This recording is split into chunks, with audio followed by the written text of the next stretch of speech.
Welcome to another episode of The Breakdown. We're trying to spend some time on the education stuff because it's September and it's thematic and everything's awful. And so we'll talk about how everything's awful in education. We've got no shortage of DMs over the last little while and messages from folks talking about the conditions in classrooms. And there's other pieces that are important when it comes to people that tend to fall through the cracks. And tonight we're going to talk to two people who are doing advocacy work to try to prevent that from happening as much as it does. So tonight, very excited to welcome to the show Kelty Marshall and Chantel Sherwood from Hold My Hand. Thank you so much for joining us tonight. So Thanks nice for to be having here. us. Thank you. Super See, excited. I'm so bad at that because like normally what if I was a professional, what I would say is thank you so much, Kelty. And then I would let Kelty say something. And then I would say, thank you so much, Chantel. And I have never gotten that right. And without fail, every time somebody goes blah and the other person talks at the exact same time. So I apologize for being a terrible host. Let's start with, before we get into what is Hold My Hand, why is Hold My Hand a thing, let's start with who you two are. And I'm going to start with Chantel. So Chantel, who are you? Who am I? It's a question I'm asking myself still. I'm a mom. I'm also a wife, and I'm a dog mom and a cat mom, and I'm a people mom. But I'm and also an advocate. I grew up with a sibling who had a lot of disabilities physically, and saw the trauma that comes with it and everything. I kind of grew up around that. And then when my son was diagnosed as autistic, I myself went and got the diagnosis because I was like, it's got to come from somewhere. So then I learned I too am autistic and ADHD and all the other stuff. And then my second child got diagnosed.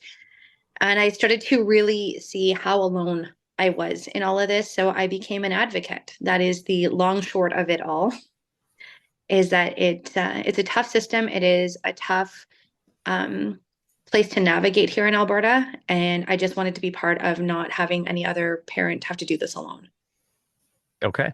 I'm going to come back to something that you said there because um, you mentioned that you found your diagnosis. I don't know if that's the right terminology to use. I apologize. Um, if I'm incorrect. I feel like my son got diagnosed and I was like, oh, well, it's typically genetic, so let's dig into it. And I started looking at report cards and some things that I'd struggled with as a kid. And I was, growing up with a terminally ill brother, I just never thought about myself. And I thought maybe it was trauma, maybe it was a bunch of stuff. And it turned out I was autistic. And it just, looks different for girls. And I started to look into why it looks different for girls and why they're harder to diagnose, and kind of learned more about where we're failing girls and women. And that's a whole different show we could do. But I realized that I had some unnecessary struggles in life that could have been, better supported. And again, it's one of those reasons why you advocate, because you just don't want a child to go through this. You don't want another young girl to go through this. I don't want another parent to go through this. Every little bit, every kid we help, it's a win. Perfect. Yeah, I'm going to loop back to some things you mentioned in there because we probably could do a whole other show on it, but Oh, yes. there's some things that I think are poorly understood by the general population that I want to make sure that we hit on. But before we do, Kelty Marshall, who are you? I have a lot of similarities to my friend and colleague Chantel. I am a mom of animals and people and adopted people and foster people. My husband and I have a lovely 10 children, ranging from 3 years old to 26. So we have a variety of kids in a variety of stages of life. We have 5 autistic kids and 4 kids with Tourette's. Coincidentally, a funny story, my adopted daughter was the first person in our family to be diagnosed with Tourette syndrome. And then I began to see all these similarities between some of my bio kids. And I was like that can't be happening. It can't be like that can't be a thing. They must just be like seeing her and emulating or something. But then when my youngest bio kid was born and he started having um, a significant case of Tourette's at the age of 2, I was like, this is not, this is a coincidence. Off we go. So um, now we're all properly diagnosed, including myself, for the same reason as Chantel, because all of my biological children have Tourette syndrome. So I was like, well, who's the common denominator here? It's me.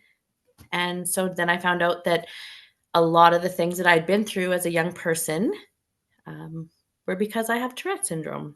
And now I understand myself a lot better.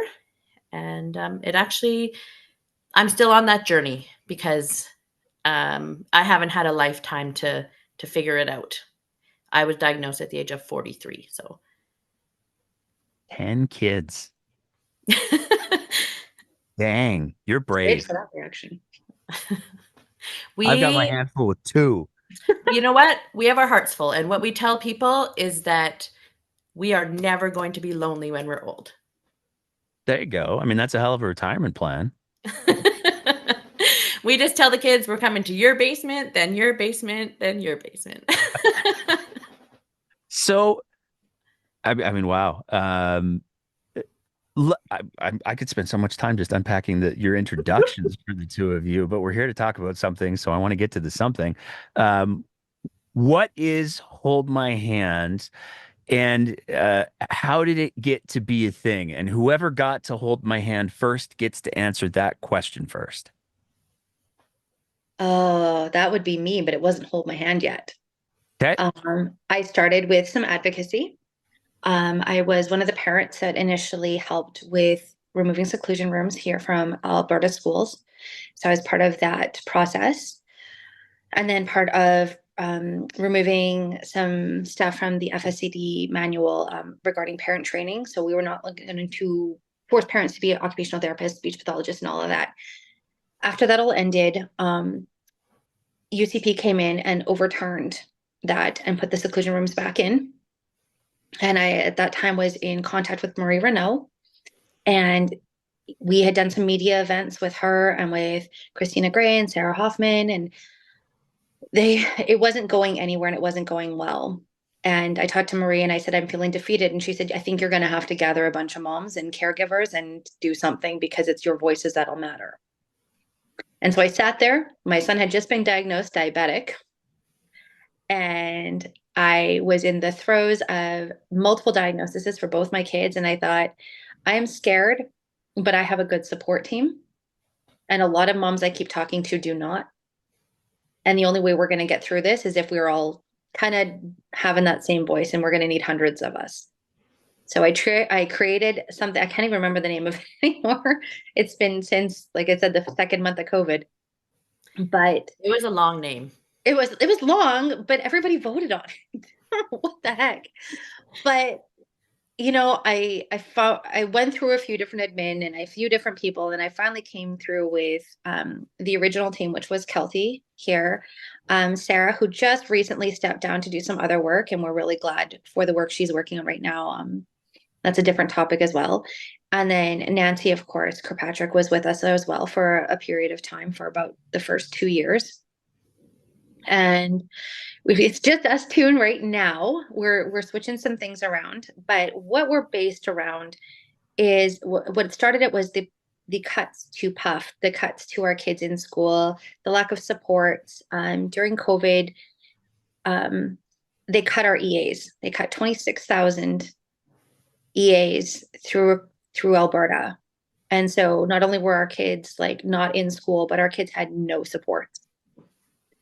So we held a few rallies, we did our thing, and we kind of formalized more and more as we went, and we became more of an education voice and a space to make sure that anybody who was successful or doing well was able to lean back to the parents behind us and pull us forward while still, doing things like we're doing today with meeting with people like you, other politicians, that kind of thing. Hold My Hand is morphing and always changing. But the one thing that's continual is our love and support for families of children with disabilities, especially the children themselves. And Kelty can give you the more formal voice of it. Well, Kelty I is mean, I was almost gonna. like our legal voice here. I'm more the I'm the long-winded passion. Kelty is our like straight and narrow. I was gonna ask. I mean, Kelty, I have a feeling I probably know what the answer is going to be, but I'm going back to your introduction and I'm thinking, 10 kids, what do I do with my spare time? What made you want to tag in with Hold My Hand, whatever the long named iteration prior was? Well, two things. The first one is when your kid is diagnosed, you're told always, you have to be an advocate now. And you're like, I don't know what that means. What do you mean I have to be an advocate? And you're so overwhelmed because not only are you like processing this, but you're like, now there's more expected of me and I don't know what that means. And so I'd kind of like wallowed in that for several years and not understanding myself what that meant until I came across Chantel and our other former colleagues and started it up. But also my um, career experience and education is in nonprofit management. And so since my kids' needs are too great for me to hold a full-time job outside of the home, um, I like really love the opportunity to use some of my skills, even though we don't get paid a penny. And we say hold my hand, hemorrhages money. We have given literally thousands of hours to this, but it is what it is. I wouldn't change it. I wouldn't stop doing it. Um, my other reason for doing this is because my son was one of the ones who got his puff taken away for kindergarten by the UCP. So when you're diagnosed with Tourette syndrome, you have to have symptoms for 1 full year in order to receive the diagnosis. So they wouldn't let him into puff as a 3-year-old because he hadn't gone the full year and had a diagnosis yet. So we had to wait until he was 4 when he like formally had the diagnosis, and then he went to puff. And then in March along came COVID, and so he lost half of that year. And then they cut his eligibility for kindergarten the next year. So my son only received half a year of puff, and that was it. And I was like, I'm not okay with this. This is really not okay. And up to this date, puff has not been restored. Puff has like they've kind of made it seem like they've restored bits and pieces of it, but I can tell you 100% that there are puff providers who left the game this fall because it is not feasible to continue running a program with the requirements No. currently. I want So to jump in. Sorry. Just because we're using some vernacular. And I want to make sure that the audience is able to grasp fully what we're talking about. So when we're talking about, I mean, EAs are educational assistants. Those are the bonus people who help out in the classroom. And I am oversimplifying that grossly because the work that EA does is so much more than just helping out. So sorry to all the EAs out there. We love Um, them. but uh, if I could get one of you to explain what puff is, because uh, I think there's probably a lot of people who are like, "What's this puff thing? Are they all just all fluffy?" Yeah, imagine. PUF is Project Using Funding. It's for our children. It used to be from the ages of like 3 to 5 or like preschool. You could do like 2 years of preschool and you could do a year of kindergarten. It has been shortened to 2 years now. You could even kind of do it as like a half year of grade one. You can get some work into grade one as a transition. It's seen severe cuts. We used to, my son got a good first year of it. So my son was a success story, which is why I fought so hard for it, I think, because, while we struggled in it, and there's definitely some dark sides to what my son experienced, the bright side of PUF is that it's early interventions. And my background is early childhood education and development. So PUF was a big passion for me because when you see children getting these early interventions, this is what gets them into school. This is what gets them excited about learning. This is what gives them those tools that they're going to need to learn. That's when they'll see occupational therapists for things like scissors and drawing straight lines or learning to draw curvy lines and all those things that like you kind of learn in preschool, but these kids need extra supports doing. They're going to learn about peer play and all of that with a smaller team, and with instead of one EA in a classroom, there's going to be 3 or 4, and it's a lot more intensive. And it's to really make sure that when these kids go into grade 1, they're successful, they're supported, and they're ready. And it used to be, from mild moderate to severe. What we've seen is just severe. Only severe will be allowed to enter the program, which diminishes kids who maybe, have lower needs in some areas, but they're ignored because they're the quiet kids or they're the whatever kids. My son wouldn't have qualified even though he had severes because he could speak. Yeah. So it wouldn't have mattered if they were autistic. It wouldn't have mattered, say, for Tourette's. It wouldn't have mattered for that kind of stuff because they would have been like, nope, not severe. I mean, You have to be severe. And I think, Kelty, was it 3 different areas at that time? Correct me if I'm wrong. It's been a little bit, it's been I out of think puff it's for a long 3. time now. I think it's 3 now. I have a kiddo just starting puff this fall. Pretty sure I think it's it's 3 now and it was 2 before. a 3 now or global developmental delay. Yes. So to qualify for puff right now is extremely difficult. And then try finding a program that has space, because we are at like a tenth of the spaces that we used to have 4 or 5 years ago. And then also what hasn't been mentioned is that when the UCP cut the puff, the early intervention for kindergarten, they kept it only for private programs. So you can still have puff in kindergarten, but only if your child goes to a private school. program. Yeah, private puff program. So, okay, I'm doing that thing that I do where I'm like, wait, did I hear that right? Because if so, for example, when my kids went to school, they started kindergarten at a public school and they did K through like, I think 5. I'm probably getting that wrong and someone's going to yell at me after the show, but they did their kindergarten and then they stayed with that group of kids all the way through their elementary years. They would not have access to puff if they were severe enough unless they went to a private kindergarten. Correct. Thinking. Or there is a possibility they could be enrolled at a private kindergarten, but that private program could come into their kindergarten class and provide services. But not all principals will allow that. Exactly. It's up to the individual principal. So this is where it gets like your advocacy has to start at when your child is very small, Nate. Wow. You're thinking or something. My son had the private program brought into a public school.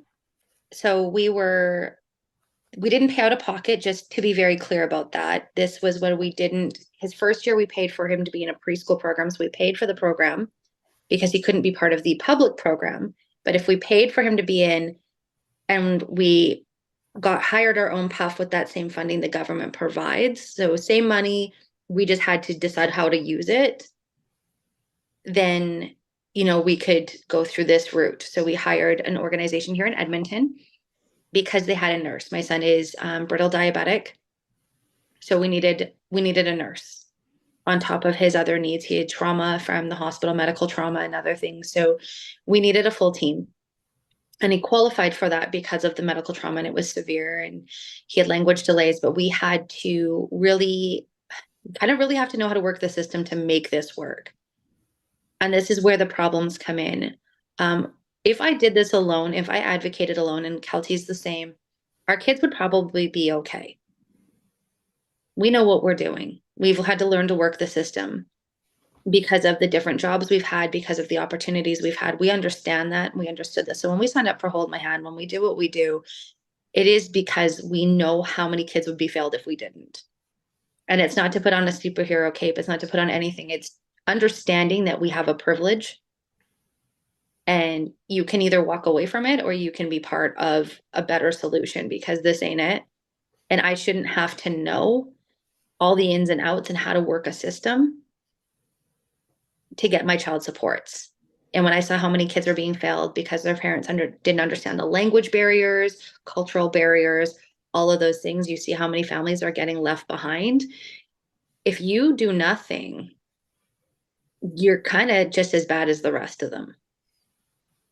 That's kind of how this all began, is a bunch of moms who did manage went, this isn't good. I'm just I'm processing the magnitude of what you're describing there because on one hand I go, okay, cool. So if kids go into the public system and their parents, for whatever reason, by no fault of the parents to be clear, aren't able to pick up on, oh, there's this thing going on, um, then because they're in the public system, those kids are just SOL. That seems messed up. From what you're describing, it sounds like we're almost diverting the kids who require higher supports away from the public system to some degree, which to me does not acclimatize kids to being around the diversity of humanity that exists, which doesn't seem great either. And it's just like when you started talking about the parents who don't have the advantages, like I think of, you know, any of there's tons at my kids' schools, there's tons of refugee families, there's tons of new Canadians. Exactly. And if you don't have the language skills because you're new, and that's not a fault, that's just reality, then I can only imagine that the advocacy piece and being aware of what's available is even more hard to access. Everything you're describing is very bad. I don't like it at all. It's terrifying to think of. My husband's a refugee from Romania. He actually came in here in the mid 90s. And he talks about his experiences, what it was like to come to Canada without supports. And it's just his mom and his sister, and that's it, and him. And what that looked like. And you witness those experiences and you listen to it. And I listened to what my mom didn't have when she had us and what she went through with my brother and the lack of supports there. And I thought, this is really bad. We're failing some of our most vulnerable families and children. And we keep saying, we're all for saving children. And there's been so many like odd parades this year saving children from what? But that same group is not at all aware that 1 in 3 kids will have a learning disability. 1 in 6 kids will be neurodivergent. This is a pretty high percentage of kids that are struggling. And we're not talking about it. The families have high divorce rates. Caregivers have high suicide rates. The stats on that are hard to track because with the divorce rates, with parents leaving, with parents afraid to speak up, it becomes really hard to track when you can't get your child a diagnosis and your child is all over the place and you don't know why, because you've got a 2-year wait list for the Glenrose minimum. You got another 2-year waits once your child is diagnosed for support. So you're 4 years in and you're probably already tapping out. Yeah. A couple things that we should mention Yeah. is that we try very hard to be nonpartisan. That has become very difficult. We spent literal years trying to get anyone in the UCP to take a meeting with us. And we did manage to get like a Zoom with a couple of them, Leela Leela and and, Rajan. and Rajan. Yeah.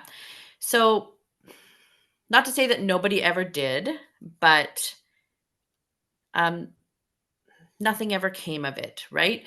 They listened to us, they expressed empathy, but nothing ever came of it. So, there was a point when we just decided to stop trying to bark up that tree of no results. And so we still would talk to anybody. We're here, like, our kids don't care who their parents vote for. They just really don't. And so most people want to see vulnerable kids do well. I need to keep believing that. So, the other thing we haven't mentioned yet is that we have this Facebook group of now almost 2,600 families. Well, it's families, educators, school administrators, there's some politicians. It's like this whole group of different stakeholders in the education system where parents can come, ask their questions, and get support from other parents or get some answers from a teacher, get pointed in the right direction. So the thing that we have been kind of focusing on, since politics doesn't appear to be our pot at the end of the rainbow, so to speak, I like it. um, is just being that village, the community that we as parents just really need so badly. Because when you have kids with extra needs, so often your invitations just stop coming, right? So there's a lot of isolation in our community. And yeah, we're just trying to be that, fill in that gap a little bit as a group. I mean, it's not like you're taking on much. I mean, just the government and making sure that there's a community available for some of the most vulnerable people. Like, come, but yeah, Why? I mean, I'm going to touch on what Kelty said, though, because I think you might find this interesting. There is a thing called the Standards for Special Education. And it is supposed to be what the guidelines are for our children in their educational path journey. And those standards haven't been done since 2003 with an amendment in 2004. We did ask when Adriana LaGrange was the education minister for a new one. We pushed and we pushed and we pushed because, it's over 20 years old.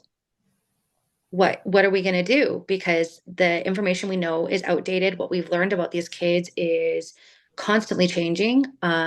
So these standards don't rest and the teachers don't use them.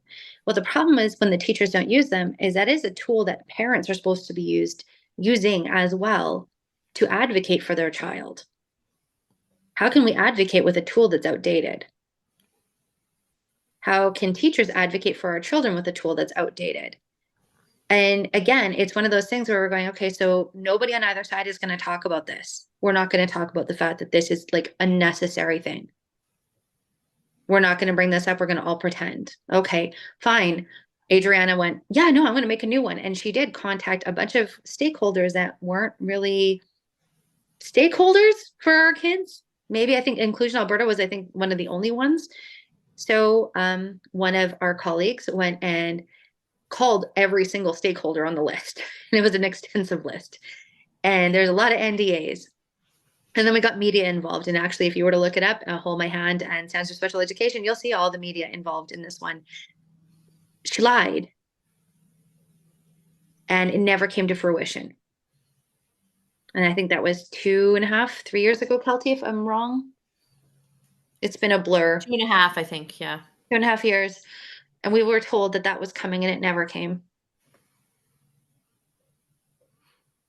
And it's a desperate need. This isn't some small need. This is a tool that could help. Like, we're not looking for handouts. We're looking for actual things our kids are supposed to have. So right now, just going off into the education system, which I know is not our primary topic tonight, but our kids are not safe in a lot of Alberta classrooms, Nate.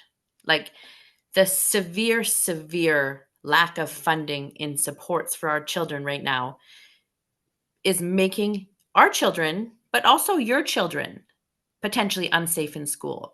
You have to remember that our children's learning conditions are your children's learning conditions.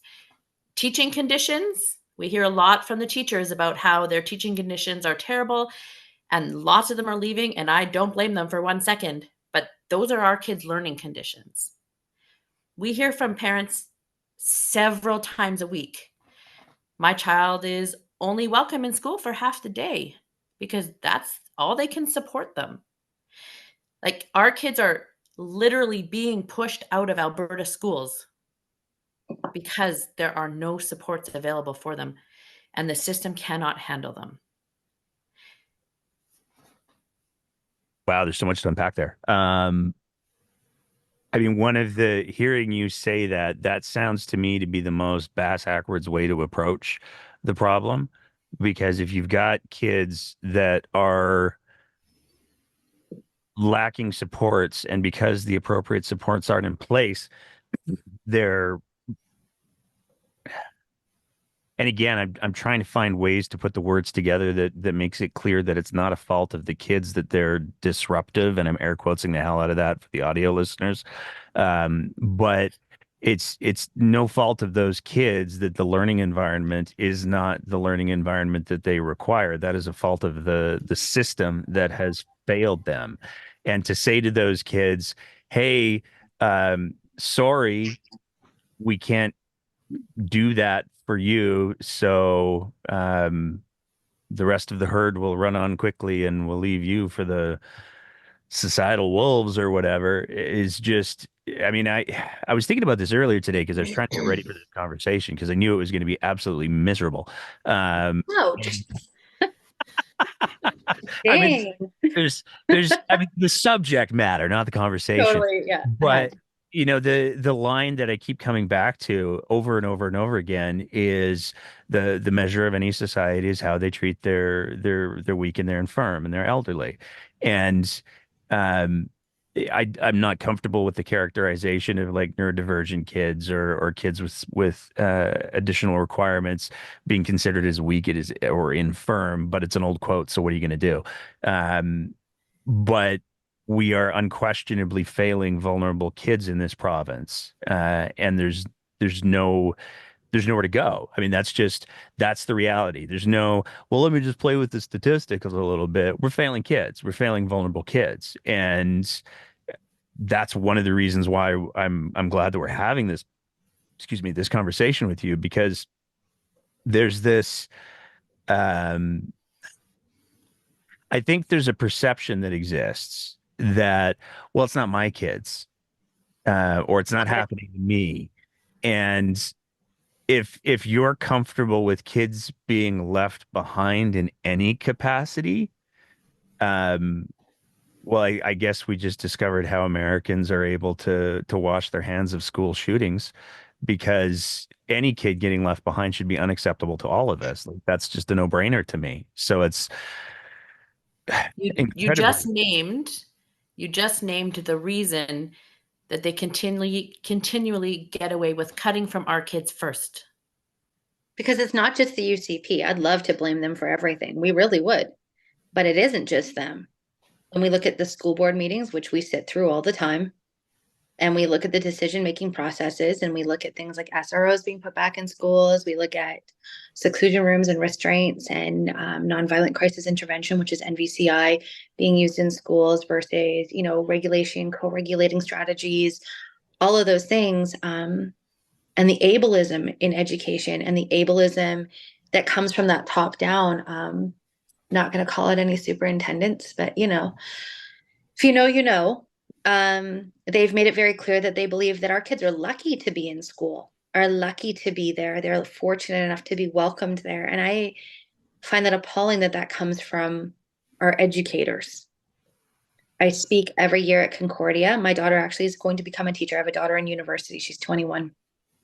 And she is an incredible kid, and she's going to be an incredible teacher. But when I go to the school to speak to future teachers, one of the first questions they have often been trained to ask, because this is after a few years of being educated, is how they prevent themselves from getting hurt or how they stop a kid from hitting. Before they ask me how to regulate a child, before they ask me how to reach a child or how to teach a child like ours, it's how to stop them from hitting. That is what these teachers go straight into. Recently, unfortunately, as much as we love EAs, a union choice was made to make our children to be very aggressive in order to get EAs a raise, which they do deserve and they badly need. but their plan and their media release was these children are violent and we're getting hard at work, so we need a raise, which further damaged our children, which created a whole bunch of problems. We definitely called them out. But those kind of things have been kind of allowed in society. It was really just our parents calling it out. No allies, no anything. It was completely okay. One of the things that I'm struck with as you're talking and as you were doing your introductions, and forgive me if I'm speaking out of turn, but you both have had later in life diagnoses. Correct. And I would imagine, and I'm speculating, so please feel free to say, Nate, you don't know what the you're talking about. But I would imagine, given what you said earlier about early interventions, that had you been provided the tools earlier in life, there might have been some things that might have gone smoother. Um, am I wrong? You're not wrong. I have a brother who also was late diagnosed, and unfortunately, he went through the incarceration avenue and living on the streets and addiction and all of that.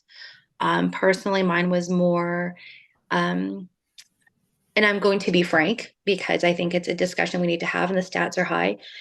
Typically, women, girls, and teens who are not diagnosed when they should be are often victims of abuse, sexual assault, and some pretty severe trauma that comes with not understanding where you are because you're not always on the same level everybody else is. So you will do things you shouldn't do to fit in.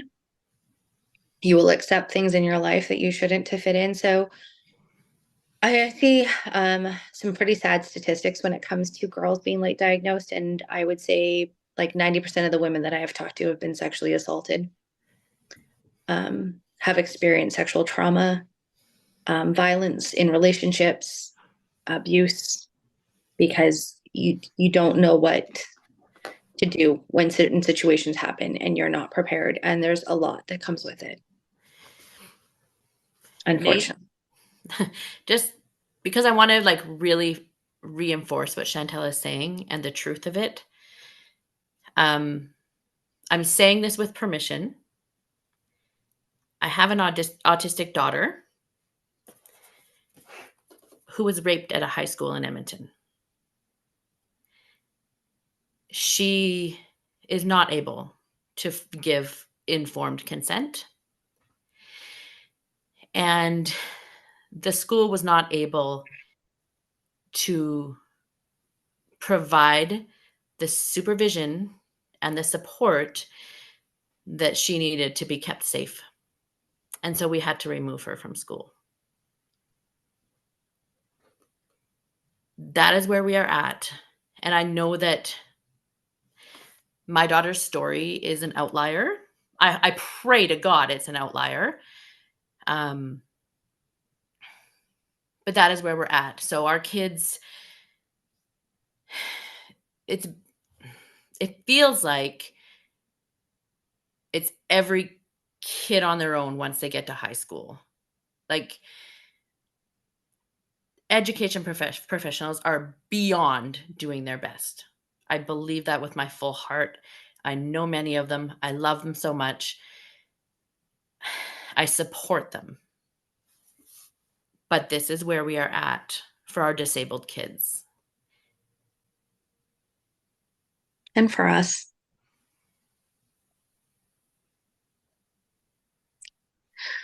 it is a long path to recovery for that. And I think that's why Kelty and I have become so passionate about that.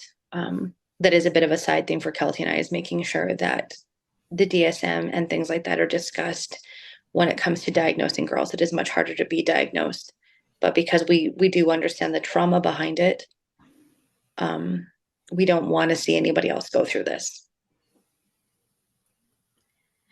Not to be a downer on this, but that is just the reality. No, and I mean, I have notes that I'm making as you're talking. I mean, um, there's just, I'm so sorry, um, that that happened.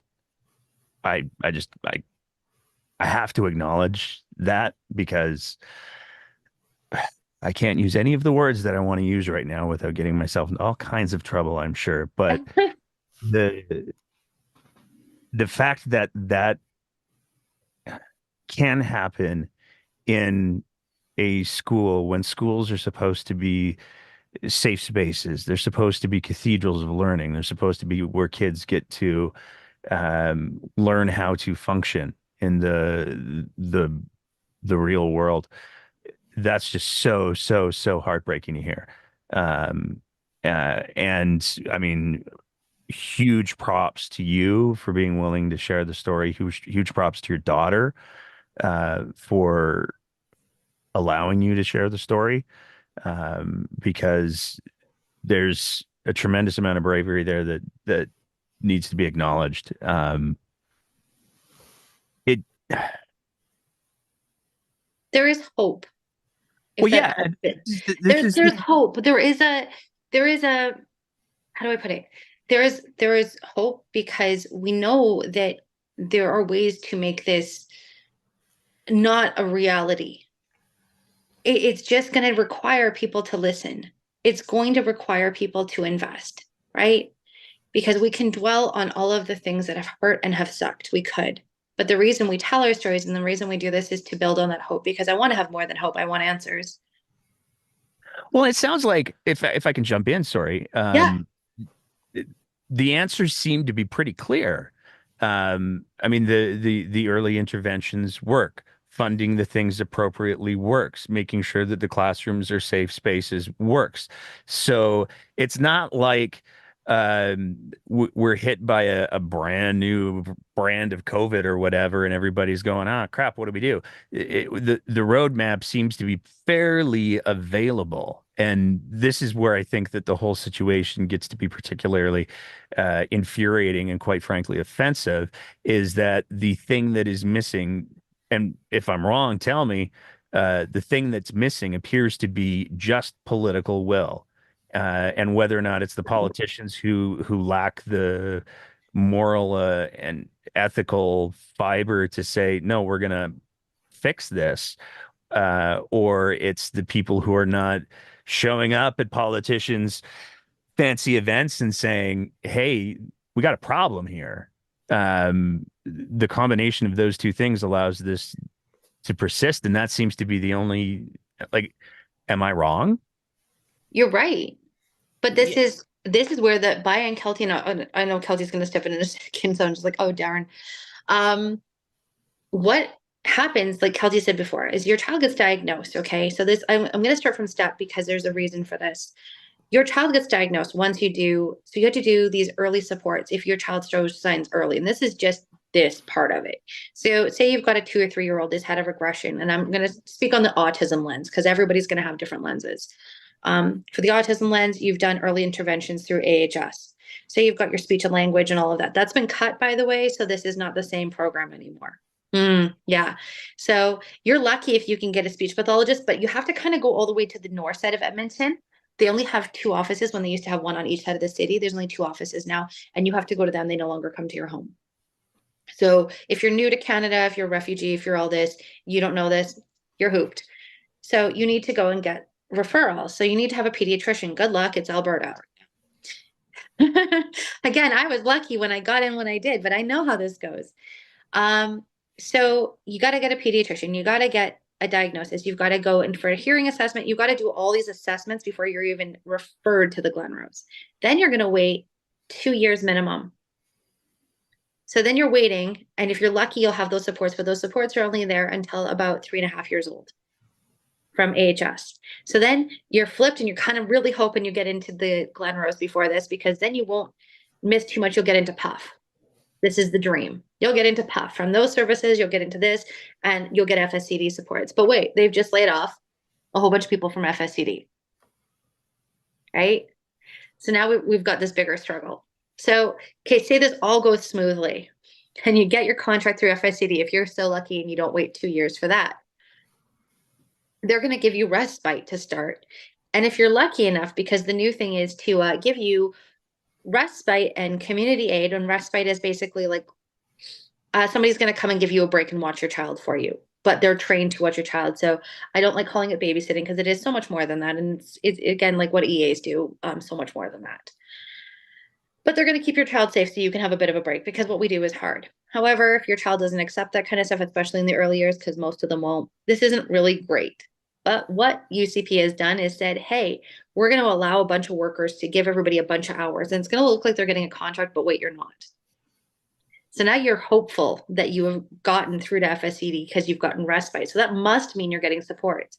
Only a bunch of families over the last year have been denied supports and said, I don't know why you thought that. We only gave you respite. So you were tricked into thinking you were getting somewhere, but it was to get those waitlist numbers down. I mean, what you're describing makes it sound like we're not moving in the right direction. It gets better. Oh, good. So say you get your FSCD contract. Now you have to know what to ask for, but there's no manual. There's no menu. So it would be like going to McDonald's and there's no menu, there's no pictures, there's no nothing. And you are just supposed to know what you're supposed to ask for. How? How would you know? You I guess. probably would go to McDonald's. Yeah. That's probably the problem. A lot of people drop out of FSCD and stop using it because it is so complex. So now you're like, okay, they've contracted me. I've got an occupational therapist, which again should be provided by AHS, but that's a whole different topic. And this is private healthcare. We've just allowed it. So you've been approved for an SS contract, which is like the full support contract. And you are lucky. You're one of the lucky ones that got this SS contract. So you get a full team.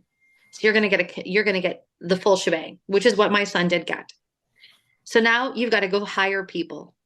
And you've got to either decide if you're going to be family managed and take on all of the billing, and hopefully you're rich enough to be reimbursed because it's going to take about 6 weeks. Or you can go through an organization and they will take care of all that for you, but you've got to give away some of your money and some of your hours. And by some, I mean a fair chunk. But then you don't have to handle all the paperwork and all the drama. Okay, so you're not hiring people and you no longer have to worry about that side. So you hire an organization and they have like a 60% turnover rate. And we're dealing with children who struggle with with change. change. Fantastic. There are so many things FSCD offers, like making sure, certain children do not do well in daycare. So there can be work support. And there's just lots of different areas, and we can get into that. And that's a whole different conversation. But you would have to know, again, what's in the menu.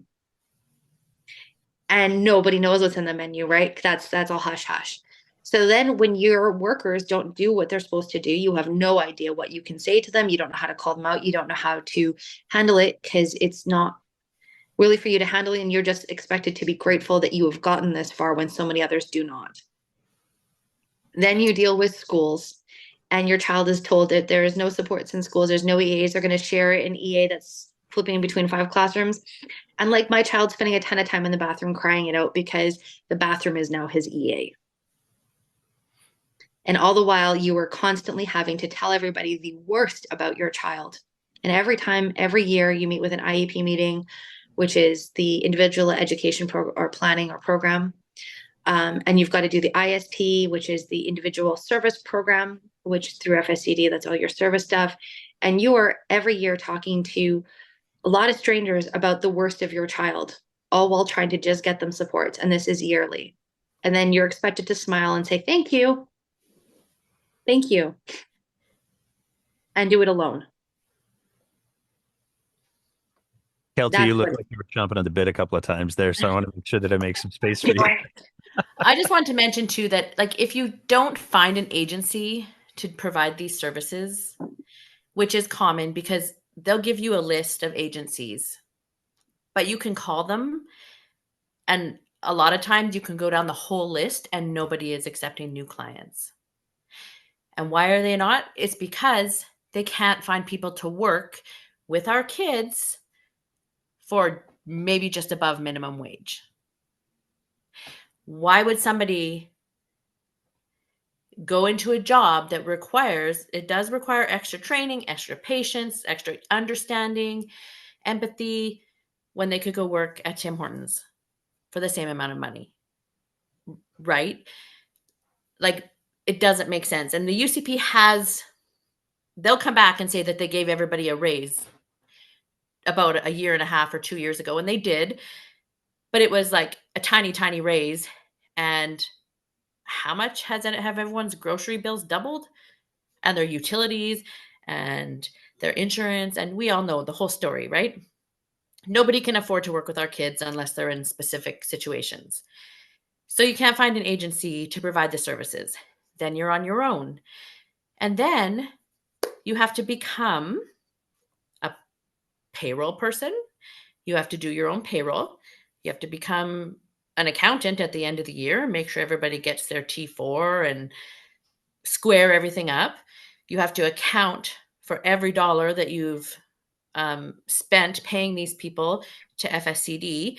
And they make it very clear that if you make a mistake, that is fraud.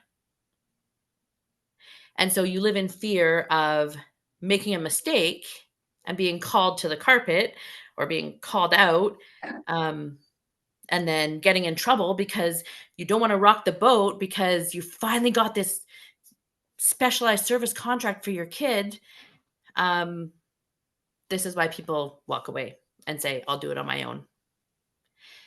This is the result of them making it so difficult. How many parents can be like, I'm an electrician, I'm not an accountant. Like, I don't want to I don't want to do payroll. It's not in my wheelhouse. But this is what's required of you if you want your kid to have services. Or you get to pay $180 an hour for a private speech therapist, or $220 an hour for a private psychologist, or down the line, right? 50 for an occupational therapist, 95 for a music therapist. It's to me like as both of you were talking, the thing I just kept coming back to is like, oh, so we've taken a challenging situation. Having a complex kid is not easy because they're complex. And so we've said, hey, here's a challenging situation for the parents and the kids. What if we made it harder? What if we made it even more challenging? What if we We what if we did. just raised all the stakes? Like that's what it feels like you're describing. And that to me is just I'm trying so hard not to use F-bombs on the show these days, but that to me is just so messed up. It's so I'll backwards. say it, it's fucked. It is Okay, there fucked. we go. And Don't sugarcoat it for our expense because we do not, because it we have to release that in some way. And sometimes it's just with the F word. It's what it is. So what we've done now is gone to the rest of Canada and said, Alberta's calling. But what we should have said is Alberta's calling, but don't bring your disabled kids. unless they need Tylenol, get lots of that. Oh, we don't. Tylenol. We got a little bit of it, and it was garbage. Where is it sitting though? I mean, we had all that money for it, but we don't have money. Like we're sitting here and we're constantly saying we're doing this for kids. And it is a kick every time they give money to a charter school and you're like, that charter school wouldn't let our kids in. Nope. Yeah. That's supposed to be a public school and choice in education. I would love to know what choice my children have in education. I What had choice do my kids have? Because I don't have a choice. My brittle diabetic son goes to school every day with an EA that goes all over the place. And don't get me wrong, I love my kid's school. Like the principal comes in and stands in like an EA. Phenomenal because they're doing the best they can with the nothing they have. But it shouldn't be that way. Like I said, my other son is running to the bathroom and the teacher's like, oh, I just let him go. And I'm just like, yeah, but if he had an EA, he probably wouldn't be in there for half an hour. And he's like, yeah, he was just upset. And I'm like, super. So he just missed math today. No biggie. Like his education matters too. Just a reminder, he doesn't need to miss half a math class. He's just frustrated because he's also dyslexic and there's no supports for a dyslexic kid. There's nothing. So he just kind of has to figure it out when he gets so frustrated that he can't anymore because it's like shaking a pop bottle all day, right? Like you're shaking my son all day and giving him new challenges. And then when he finally explodes, you're like, it's okay, sweetie, just go cry it out in the bathroom. We don't have an EA for you. We have no supports for you, but you go take that break. Thank goodness my child is like the really like gentle, like loving, and he's like, I'm just gonna go and take a walk. And they trust him to go do that. But I'm not sure that's the solution. Yeah, it I'm doesn't not sure sound bathrooms optimal. should be our new EAs.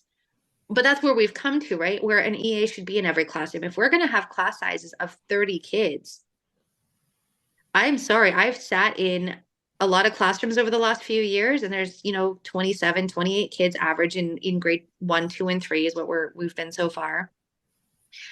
And you've got this teacher at the head of it, and you've got, 3 or 4 kids who don't speak English because we've got lots of immigrants coming in from Ukraine and all these things, and immigrants and refugees, and you've got kids not speaking English. You've got kids that are undiagnosed. You've got kids with diagnoses. You've got kids like my son that are medical. You've got all of this. And there's this teacher standing at the front, and the only thing she can do all day is just try to mitigate everything. So who's learning? How much learning is happening? But you put an EA in there, even just one other adult set of eyes and ears, how much more learning? We're doubling it by just adding an EA. Like I said, we could be positive. This is something we could maybe do more on. We could be doing more reading groups like we used to see in the past. We could be doing pullouts on a more regular basis. We could be actually offering the things we should. Our school was all excited. They're like, we got a part-time nurse coming in. They can help with diabetes. I'm like, how? How? How?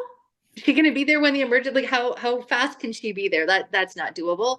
I'm closer than this portable nurse is. But that was just like, they get everybody so excited for crumbs.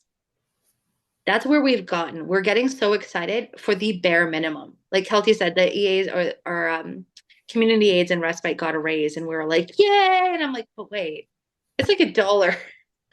This isn't that exciting, but they announced the big numbers, right? Well, I'm going to give them a big number. You laid off 26,000 EAs, and you have yet to replace them. And a lot of them aren't coming back because where's the job security in that? Yeah. Here's Like, here's the question that I want to ask both of you, because this thing is so big and such an unmitigated. I wore the wrong shirt. I should have worn the dumpster fire shirt. look close, Nate. Look close. There we go. um, I feel like there's no shortage of here's all of the very, very horrible things, um, because my God. But there's a couple of things I want to highlight, and then I have a question that I want to ask each of you. And the thing that I want to highlight is it's an investment to me. I mean, like the early intervention stuff, it's an investment, and even if you're one of those people that is able to go, well, it's not my kids. I mean, my first reaction, given what you two have said tonight, is that you know of, because if you've got a daughter, it sounds like things go wildly underdiagnosed. So I wouldn't be quite that confident. But second of all, there's a social cost that's involved here. I mean, and forgive me, Chantel, if I'm stepping out of line here, but you told the story of your brother, and I I don't think it's irresponsible to speculate, had he gotten more supports at a more appropriate time, maybe his journey wouldn't have been what you described. And that would be good for everybody in just about every way. But even if you're one of those people who just only cares about, well, what does it cost me? You can put a dollar number on that. You can. We talk about this a lot, actually. We do. It's one of our biggest things because I grew up in rural Alberta. I grew up around conservatives. I understand we're thinking with our wallet. Sure, I can think with my wallet too. I grew up around this.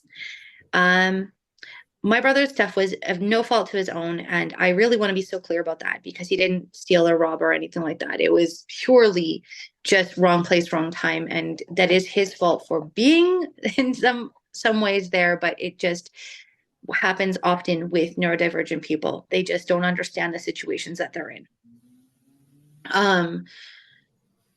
You can save so much money. We talk about suicide rates. We talk about all these things. Those are the negatives, though, and I really want to spin a bit of a positive on this. If we dump money into this, if we dump money into education, we're talking 12 years, right?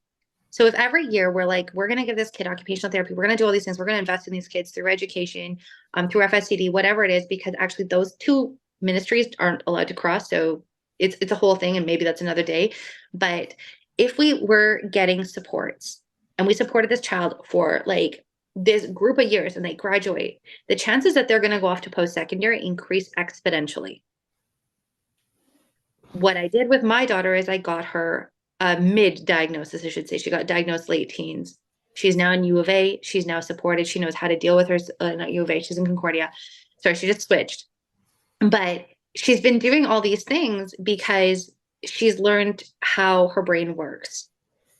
And we caught her in time to be like, this is how your brain works. This is like the tools you're going to need. This is all the things. So she was like, yeah, I've got this. She got scholarships. She did all that stuff, right? Our kids are capable. Our kids are pretty awesome. My autistic son has a 99% visual working memory. You put stuff inside of him and he's just like, yeah, I got this, right? His processing speed is slower. So he just needs a little bit of a slower, and he's good to go. So if we're supporting these kids, their outcomes are better. We got higher paying taxpayers, guys. We got people that are making more money, putting more into the system. So while all the negatives are there, I hate always dwelling on it because it puts our kids into this light of like, it's either going to be supports or they're going to become the scourges of the earth. A lot of our kids or young adults like myself and Kelty, we still found a way. It just was a lot harder and it didn't have to be this way. I do think there's so much hope in our kids and they're awesome kids. And the idea that they needed to be separated, segregated, it's painful because what we're learning and what we've learned over the years, even with our kids that are not or pre-verbal or not verbal yet, is that we just haven't learned how to communicate. And we look at how they used to view kids that are blind or deaf. Until we learned sign language, until we learned Braille, we assumed that these kids had lower intellect. And then boom, we discover, no, actually, quite the opposite. And I do think what we've seen with Dr. Shelley Moore out in BC, she's an amazing educator that's done a lot of work with our kids out in BC. There's Dr. Ross Green, who's talked about the explosive child and how to reach our kids. There's people out there doing the work. And if we're willing to learn the work and understand the work, we're going to get some really amazing kids. Every time you open your phone, I want you to think an autistic person. Every time you open your computer, I want you to think an autistic person. Nikola Tesla was autistic. There are many amazing autistic disabled people. And I mean, we could go to every different disability out there. My world is a bit more on the autism plane, but there's a lot of amazing people with Tourette's. Kelsey could be more into that. There are so many amazing people. And now imagine if we supported even more kids, how many more amazing people would we create? We're missing out. I strongly feel we're missing out on some amazing scientists and some amazing artists simply because we don't support them. So if you're thinking financially now, that's a few years, but I'm going to look at it going, we don't have those kids on AISH anymore. We don't have those kids on disability service supports anymore. We don't have them in EI because of anxiety attacks and mental health support. All of it's gone. And then those who do need AISH and those who are like, I have another brother who has a major heart condition. He said 9 open heart surgeries. He had just had one last week in Calgary here. He has to be on AISH. You know what? He's no longer going to be on poverty AISH. We're going to be able to put more money into those people because we no longer have other people who maybe wouldn't have needed it. There's so many positives with supporting that are going to save us money. I don't see why we haven't yet. If you're actually fiscally conservative, this seems like a no-brainer. I'm going to agree with Chantel. I also grew up in small town Alberta. Granddaughter of an old oil field consultant. Both sides of my family homesteaded in Alberta. We've been here for a while. My mom called herself a conservative till the end of her life. But I will have you know, she told me you could not ever make her vote for Danielle Smith. But I agree. We need to not always see our kids for their struggles. We talk a lot about assuming competence. So you don't look at a child and see what he can't do. Assume that he can do it. And then if you see that he has struggles, support him to do it. Unfortunately, we do have to talk about the negatives in order to make it to the positives because we have to get through those things to get to the other side. Talking financially is definitely a big way to make it happen, to convince people that our kids are worth it. We've been trying for 4.5 years now. One of these days, it's going to work. The other thing is the human rights angle. because that exists. And the UN says that Canada is not doing great on it. Are we like number So 26? yeah, we're like 28th or something Yeah. in terms of how we treat our disabled kids on the list of the UN's countries. Countries. So we're just not doing good. And so what's going to start happening is that we're going to see a lot of human rights cases, because now we've made it all the way to this isn't safe. Our kids deserve better. Our kids can do better, but you're not letting them. And it is their right to an education. There are precedent-setting court cases that say that our kids have a right to an education with support. That is not being provided. So soon you're going to find parents bringing human rights cases. It's going to happen. Good. It's the only thing that can happen. I don't know of any happening right now, but it has to be the only thing that can happen. And then, I mean, we talked to similar groups to Hold My Hand. We talked to a group in BC. We talked to a group in Ontario. Unfortunately, this isn't, only an Alberta problem, but I'm sure everybody has heard by now that Alberta students are funded the lowest amount in Canada. So it's definitely a bigger struggle in Alberta, I think. Here's a question that I wanted to ask each of you, because I think it's a good question. It's one of my favorite questions to ask people, because I think that it says a lot. So here's the question: if you could wave a magic wand and fix one thing. Now, I'm not, and you can't say the education system, because that's lazy answering the question. But if you could fix one thing within this conversation, what would it be? For me, it would be that every family who has a disabled kid felt supported, that they have somebody to reach out to,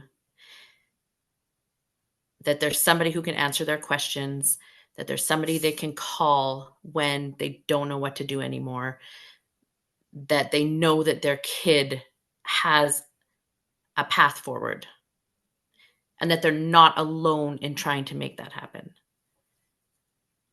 Dental? Ooh. I want to do standards for special education. That's a big one for me because it's a tool. I think if it is one that is well researched and well supported by persons with disabilities, made with persons with disabilities in mind, with children with disabilities in mind, and we were brought to the table, I think it could be a very robust tool. And I think it's because right now we are failing, like Kelty said. We are in the bottom half, and we have something called the UN rights to the child, and every child deserves access to an equitable education, and we are not providing an equitable education. A standard makes it a rule, because right now it's too much of this board by board, different mayor, like different ministerial things can make decisions, can change it, can do whatever.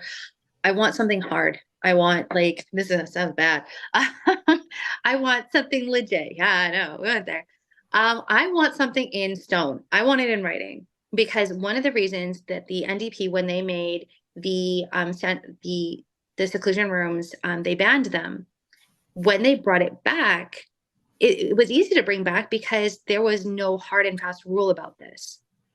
It wasn't actually locked in. It was like, okay, we mandated it. Yay, we're done. And it was like, okay, no, they overturned it so quick that obviously you didn't put it in stone.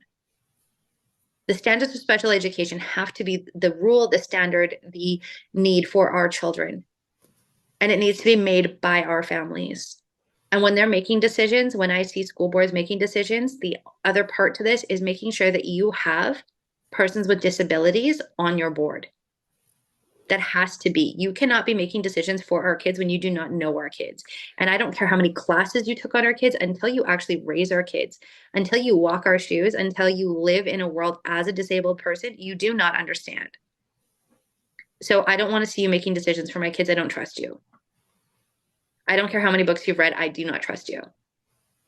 Your books are not my lived experience. So, nope. I love And how absolute you are on that. I am because we've seen it. We've seen certain people in certain positions in government say that, oh, your kids just aren't brought to the table. Dude, you run the table. If our kids aren't being brought to the table, that is on you.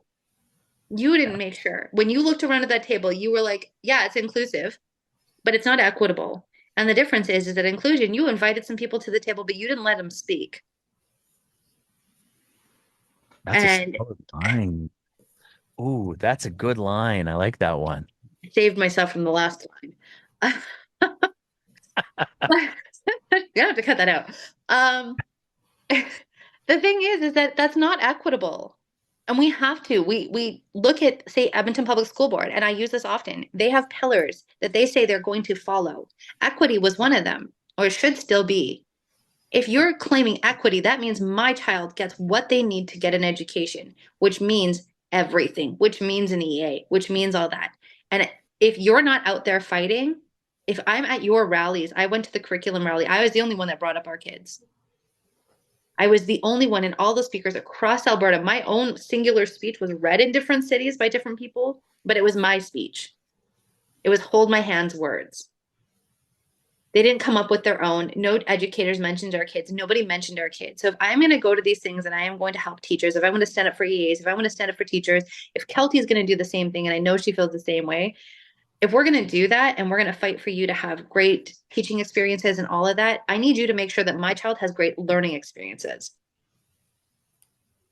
And so I need to see it. I need, like, everybody's talking, but nobody's actually doing anything.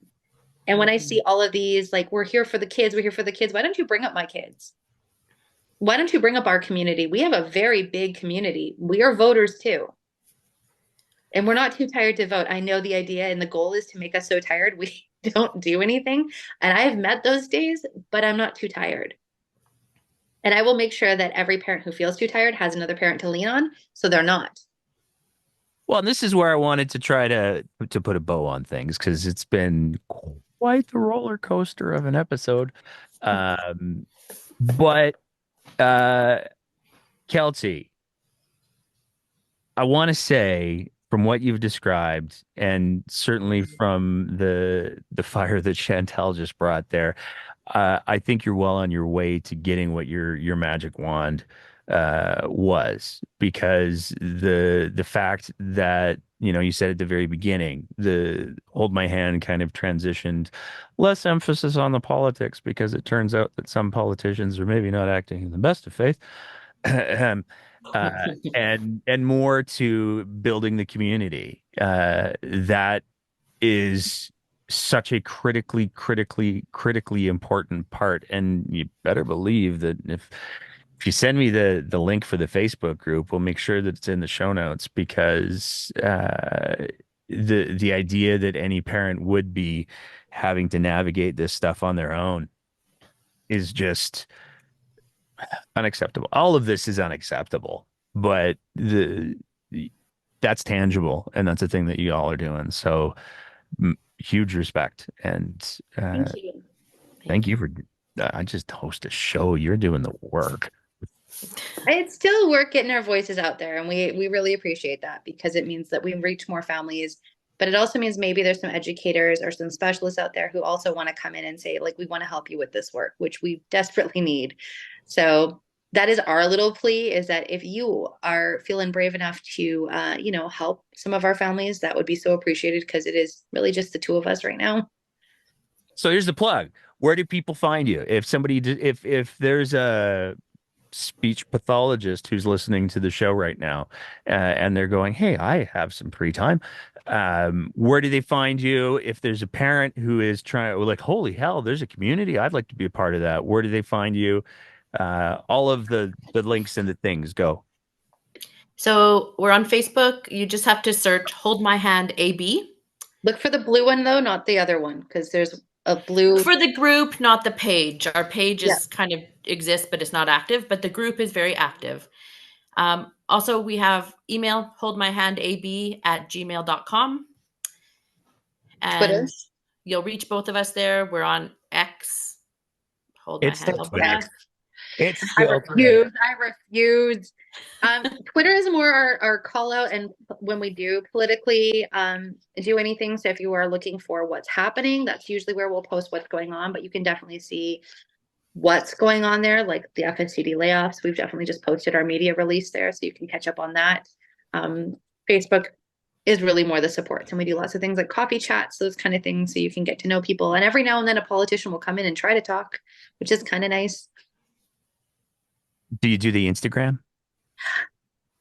No. I think we have one, but we don't really. We're a communicative. There we go. Bunch. So we want to make sure that our families are talking. And I think we used Instagram for a tiny bit, but it just, for what we do, it's not workable. That's fair. And I don't know if there's like a community function on TikTok. I am too old for TikTok. I have resigned myself by and large to that. So, Me too.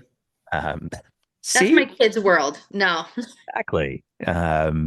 So, well, I want to give each of you the space if there's anything else that you want to add on to wrap things up. But before I do that, I want to just say thank you so much for taking the time to have this conversation tonight. Thank you for sharing all of the things that you have. And I say that at the end of every show, but I really, really, really mean it this time. I mean it every time too, but like we went to some Yes, they're places insulted. today, and that's thank you for here's what I want to say.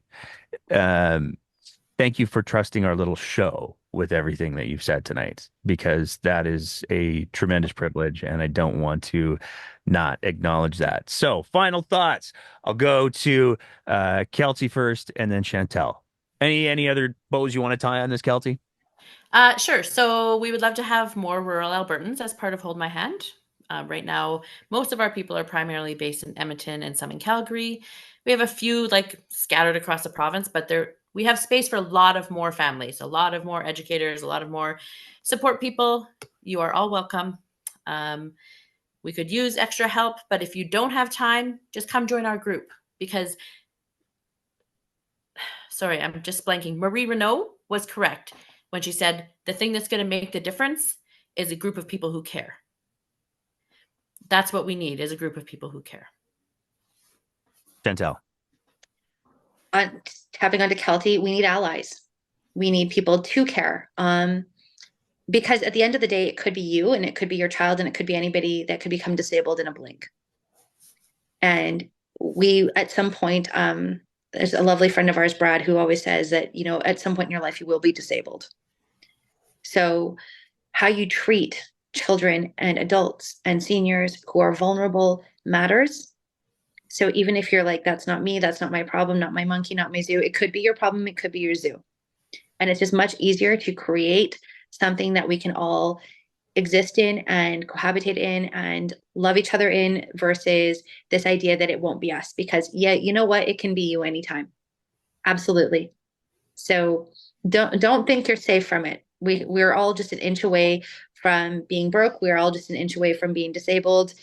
We need to set up everybody for success. Awesome. Thank you again both so much for taking the time to chat today. I